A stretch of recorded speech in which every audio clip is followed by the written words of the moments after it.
So we've got ourselves some Cortizo Core 70 awning windows and fixed windows here that we've installed. Now these aren't going to get built in the same as the other ones, so I've installed the tape before installing the windows.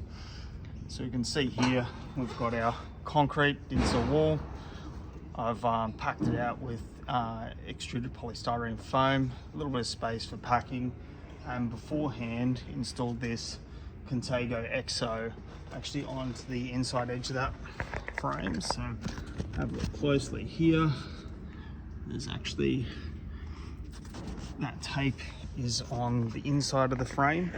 Now that means I can fold this back and reach it all the way over to the actual dinser wall itself. So this little bit of plastic comes off, that'll fold over, tape onto the wall, and then a bit of belt and suspenders. I'll probably come over with the Tescon Explorer and put another piece over the top of that, and along the top for head and sill flashing. Now this is on 3 sides. So on the outside, I've chosen to weather seal the sides and top and leave the bottom open. And then on the inside, I've got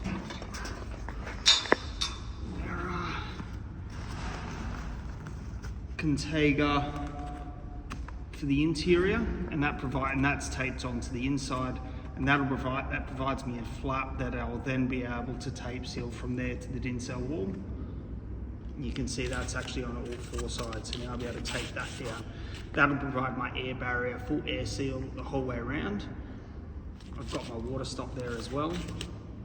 Now, what that allows me to do is, the reason why I've left the weather seal off the bottom is because I'm actually going to put in this flashing. Now, my timber cladding will come all the way up underneath here. That'll stop water going into my cavity, and that little flashing there just lets the water drip off. But if for some reason I actually got a tiny bit of water in that top edge, the water can still drip down, come down and make its way through the ventilated cavity, and you're not holding that moisture in there. So I've shingled it.